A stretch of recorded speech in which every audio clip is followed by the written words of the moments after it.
Hello guys and welcome to volokinproject. Today we're gonna have a look at the OnePlus 10T 2 years later.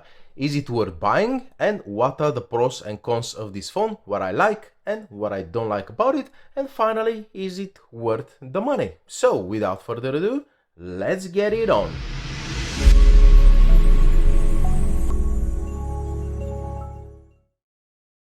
Right, so the main question over here is why should you buy a 2-year-old phone from any brand, not particularly OnePlus? And the answer is, well, if you're looking for something specific, you don't have too many options. In my particular case, I had the brilliant Oppo Find X3 until I installed the Wreckfest, the racing game, and it overheated quite badly after just 10 minutes of playing. And it turned out that the Snapdragon 870 is not that brilliant in terms of gaming, particularly with new games. Otherwise, I was very happy with it. So I did my research and I came up with the brilliant idea that if I want a gaming phone on a budget, I should be looking at phones with the Snapdragon 8 Plus Gen 1 inside. And surprisingly, there weren't exactly too many options. So I went ahead, I bought the Vivo IQ Neo 8 review on my channel already. I definitely loved it, but I was looking for alternatives as well. The Lenovo, wow, check this out guys, the Lenovo Legion Y70 was a brilliant option as well. And finally I went ahead and I bought the OnePlus 10T second hand on eBay for about, I think it was about £230, and pretty much all of these phones cost more or less the same, so very similar. If you're old school like me, you remember the days where the OnePlus used to provide the flagship experience at pretty much 50% of the actual price of the flagships. Well, those days are gone guys, and when this phone came out back in 2022, it was priced at, are you ready for that? Check this out. £629 for the base version with 8 GB of RAM and 128 gigs of storage. And you might be thinking, okay, £630, but it's a flagship phone from OnePlus. Well, not exactly. Not exactly. The OnePlus 10 was the flagship and the 10T was kind of a, how can I put it, flagship light. There were some changes to bring the price down, well, supposedly. And there were some drawbacks of the phone, but at the same time there were some positives as well, like the a little bit better battery life and a little bit better SoC in my opinion. However, 2 years down the line, there were some offers on Amazon between £210 and £250 for a brand new device.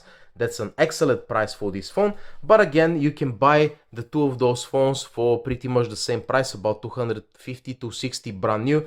So the regular price of this phone, remember, £630, which is absolutely ridiculous guys. And the simple fact that OnePlus is still selling this phone 2 years later for the same price, it's absolutely mind-blowing guys. That's arrogant, you know, that is absolutely arrogant. So the box itself, there's nothing interesting in particular about the box. I'm not sure if the phone originally came with a case, but I don't think it was very nice. The charger is massive, it's 150 watt or something like that. In reality, the phone doesn't really utilize 150 watts, more like 80 watts. Of course, the charging, I think that was the fastest charging phone when it came out back in the day. Something like 0 to 100 in 27 minutes, something like that. My one charges a little bit slower. I'm not sure why, for about 35 minutes, but nevertheless, like 10-15 minutes you get 50%, which is crazy fast. This is all good. However, the battery life is not that brilliant, guys. As you can see from this compilation of screenshots, I'm getting between 4 and 6 hours of screen on time, which, you know, is not brilliant considering the screen of the phone is just 1080p guys. We're gonna have a look at the screen very quickly. Let me see, what was that notification over here? I might have to blur this one very quickly guys, not to leak my email address of course, but the screen is brilliant. 6.7 inch AMOLED 120 Hz screen. The colors are very nice, everything is fine with the screen. The only drawback is that, well, it's just a 1080p screen.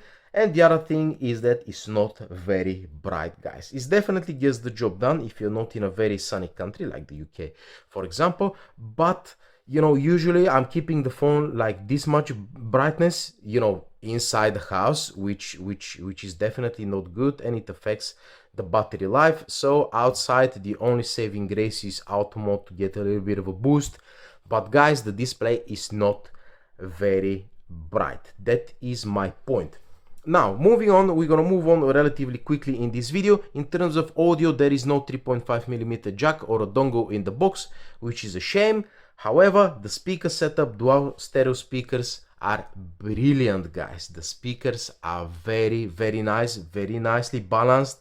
The speaker is very loud. The earpiece over here, I'm very happy with the sound. Easily 5 out of 5. Now, the design, we're gonna have a look at it very quickly. I like what I see here.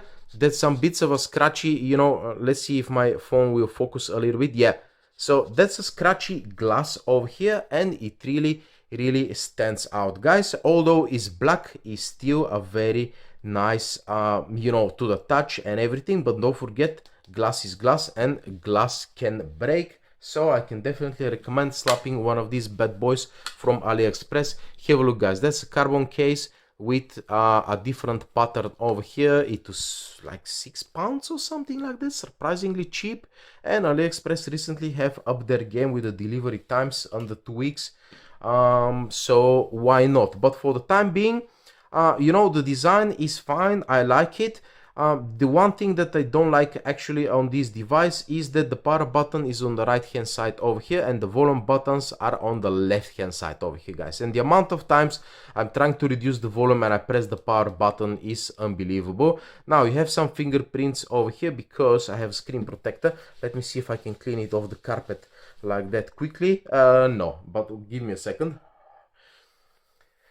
Okay, so yeah, that's the only drawback. The alert slider is gone. I'm not sure why. I've never been a fan of the alert slider, to be honest with you, to begin with.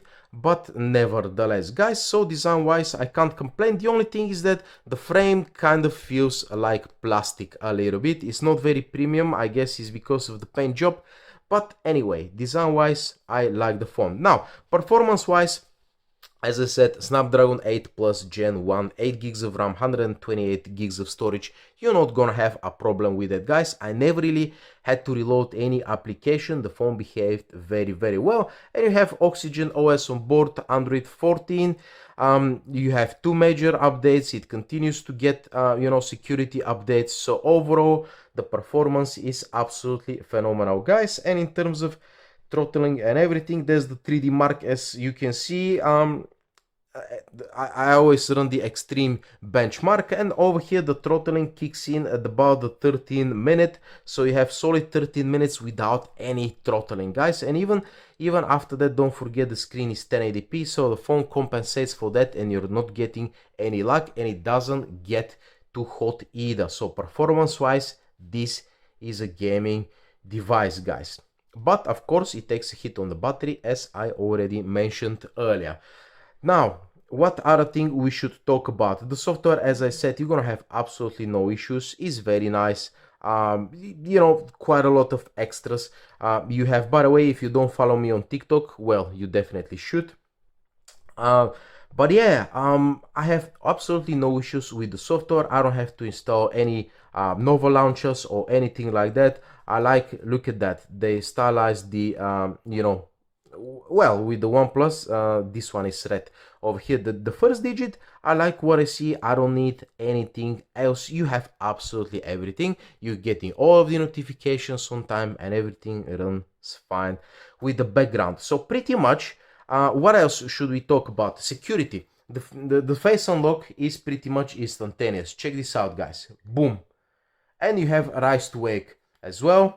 You have double tap to lock the screen, you have double tap to unlock the screen, or to at least activate the fingerprint. So you have everything. And the fingerprint reader is very nice. It's at the bottom of the screen over here, guys, and it is very reliable, and it works 100% of the time. So naturally, the last thing that we should talk about are the cameras.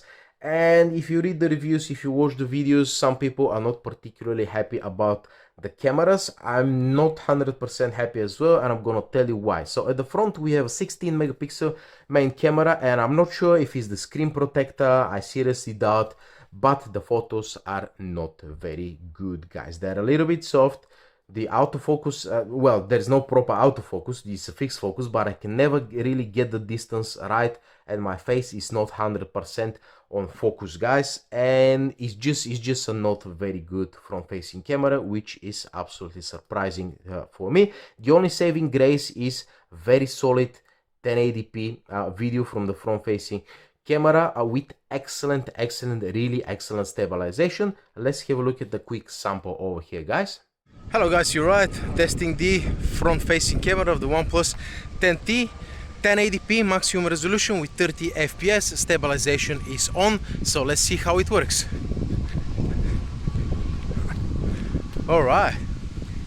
So yeah, the front camera not very nice, but I guess it's manageable. And at the back we have a trio of cameras, two of them absolutely useless, guys.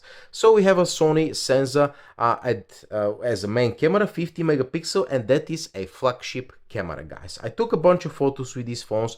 You can have a look at a couple of samples over here, and the photos are really nice. During the day, this is 100% you know, flagship camera. During the night time, I'm happy with the photos in general. However, if you can have a look at this photo here with the Peppa Piggy, it has some sort of a weird you know, pink tint to it, which I'm not sure what exactly is causing it, but you would have thought that after 2 major updates they would have, you know, ironed out any issues with the cameras. However, nighttime is not going to be perfect, but I can definitely forgive it because the phone's main camera is brilliant. However, we have two more sensors over here, guys. One is 8 megapixel super wide angle, and it is not good. I've always said that 8 megapixel for a super wide angle is not enough, so don't even bother putting, you know, 8 megapixel on a super wide angle camera. And as you can see from these samples, this is, for example, the full 50, well, not full 50, but 12 megapixel shot from the main camera, and this is the 8 megapixel shot from the super wide angle. As you can see, it looks absolutely terrible, washed out, no details whatsoever. And finally, we have the 2 megapixel macro camera. And if we come back 6 or 7 years back, the super budget phones used to have this kind of cameras.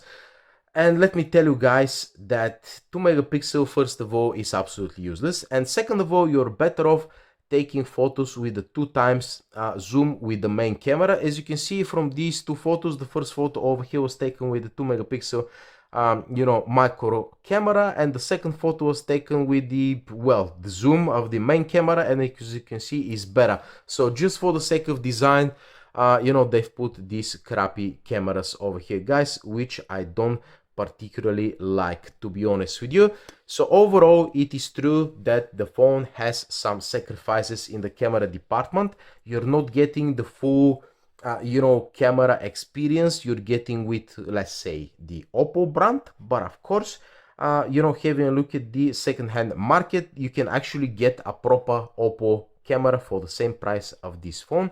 However, the main focus of this phone, as I said before, is the gaming, which is brilliant, guys. So, having a look at the Volokin Spectrum scoring system, you'll find out that the phone gets a solid 42 points out of 60 and is currently on the 19th place. Guys, it's 1 point above the Lenovo Y70, which overall, well, to be honest with you, if it wasn't the firmware, it's a better phone, especially the design department. Have a look, this is absolutely brilliant, guys, but of course Chinese firmware without updates, not very good. And the other option is the Vivo IQ Neo 8, which has a better design, very similar camera experience without the useless 2 megapixel, you know, camera over here, bigger battery, better battery life, and overall I think this is the better phone, guys. But of course, Chinese firmware, you have to import it, you might have to pay taxes and all of that. So all of these Snapdragon 8 plus Gen 1 generation of phones are absolutely brilliant for gaming, and as soon as they get the you know, software support, you're not gonna have issues with, well, those those two phones. So overall, if you're thinking about whether should I buy the OnePlus 10T 2 years later for about £230 second hand on eBay, the question is, well, have you have you watched your video, my video, and hopefully I answered those questions. But have in mind that the issues that I have with the battery, 4 to 6 hours of screen on time, it might be due to the updates, it might be due to the battery degradation, because this fast of a charger definitely hits the battery long term, guys. And if only 2 years you're already having a reduced battery life, this is not a very good sign, guys. So you're better off looking for something newer like the Vivo IQ, for example. And as I said before, I haven't had a OnePlus for quite a while. I had the 2, and pretty much I had the 6T, the Avengers edition, on my channel, and then that's the one that I have, the 10T. And seriously, guys, I'm surprised about the pricing of this phone. It should have been $399. They would have sold like hotcakes, and after 1 year, you know, discounted to $280 or something like that. But no, OnePlus is trying to make money, and as you can see, they were quite unsuccessful because they're officially a part of the Oppo brand. Now, it's not like they were separate before, but nevertheless, guys, this is my review of the OnePlus 10T, and hopefully, you know, you appreciate my honesty, and subscribe to Vlogin Project for more honest videos to come. Thank you very much for watching, and I'll see you in the next one. Adios.